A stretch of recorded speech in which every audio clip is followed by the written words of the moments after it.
আসসালামু আলাইকুম এভরিওয়ান, কেমন আছেন? আশা করি ভালো আছেন। আলহামদুলিল্লাহ আমিও ভালো আছি। আজ কুকুলা নুডলস রান্না করবো স্পেশাল ভাবে গরুর মাংস দিয়ে। এই গরুর মাংসটা আগে থেকে রান্না করে কুচি করে নিয়েছি। পেঁয়াজ কুচি করেছি, কাঁচামরিচ কুচি করেছি, টমেটো কুচি করেছি। কিভাবে রান্নাটা করতেছি আপনাদের সাথে শেয়ার করতেছি। পানিটা গরম হয়ে গেছে, নুডলস গুলো সিদ্ধ করে নিচ্ছি। আর আমরা তো সচরাচর সবসময় ডিম দিয়ে নুডলস খাই, আজকে গরুর মাংসটা রান্না করবো স্পেশাল। এখন ভালো করে নুডলসটা সিদ্ধ হয়ে যাবে। নুডলসটা সিদ্ধ হয়ে গেছে, এখন ছেঁকে নিচ্ছি।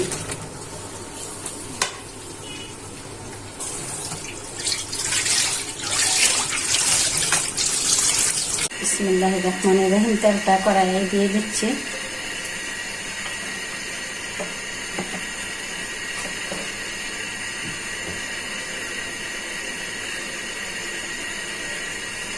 পেঁয়াজটা দিয়ে দিচ্ছি।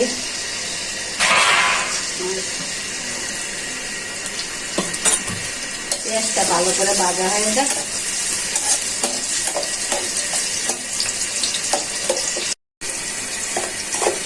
পেঁয়াজটা প্রায় ভাজা হয়ে গেছে, এখন মাংসগুলো দিয়ে দিচ্ছি ভালো করে ভাজা হওয়ার জন্য।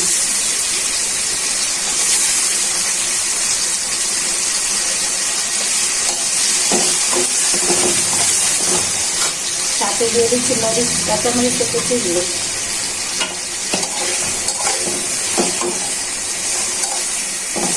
ভালো করে সুন্দর মতো ভাজাটা হয়ে যায়। দেখুন বোনেরা কি সুন্দর করে ভাজা হয়ে গেছে। এখন টমেটো গুলো দিয়ে দিচ্ছি। তো বোনেরা, সংসারের সবাই ভালো মন্দ খাওয়ানোর জন্য মহিলারা কি না করে। হ্যাঁ, আজকে খবরে দেখলাম মিরপুরে একজন মা, বৃদ্ধ মা, ৭৫ বছর বয়সের, ৮ দিন হয়েছে বিছানার মধ্যে ময়রা পয়রা, আর হাত থেকে মাংসগুলো খুইলা পড়ছে। ছেলে মেয়েদের কোনো খবর নাই। তাহলে এই দিনের লেগে ছেলে মেয়ে, সবার ছেলে মেয়ে যে এরকম হবে কথা না।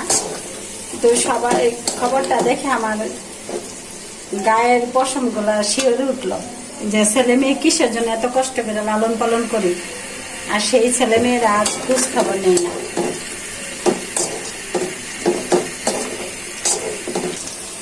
সবগুলো সুন্দর মতো ভাজা হয়ে গেছে। এখন নুডলস গুলো, বাপিয়ে রাখা নুডলস গুলো দিয়ে দিচ্ছি। আর এই রান্নাটা মোটা নুডলস দিয়ে করলে ভালো লাগে। আমি ডেকু নুডলস নিচ্ছি। কুকুলার মধ্যে যে ডেকু নামের একটা নুডলস আছে ওইটা। তো বোনেরা, আমি যেমন আমার সন্তানকে আদর যত্ন করে লালন পালন করি, সবাই সবার ছেলে মেয়েরা আদর যত্ন করে লালন পালন করে। খবরে মাঝে মাঝে এরকম দেখি মা বাবাকে নিয়ে এত অবহেলা করে, ওই জিনিসটা আমার দেখলে অনেক কষ্ট পাই, কষ্ট লাগে আমার।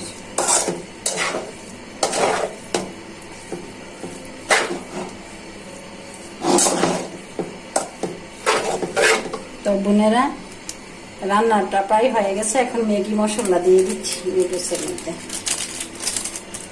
এটা দিলে স্বাদটা একটু ভালো লাগে। সবসময় তো ডিম দিয়ে খাই, তার জন্য আজকে ভাবলাম যে গরুর মাংস রান্না করছি, আছে কই পিস দিয়ে পরে রান্নাটা করে নেব।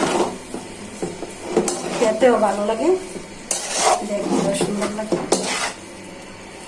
তো বোনেরা, ভালো থাকবেন, সুস্থ থাকবেন, যার যার মা বাবাকে করবেন,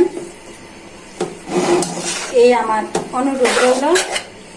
তো ভালো থাকবেন, সুস্থ থাকবেন, আমার ভিডিওগুলো বেশি বেশি দেখবেন, লাইক করবেন, কমেন্ট করবেন। আল্লাহ হাফেজ।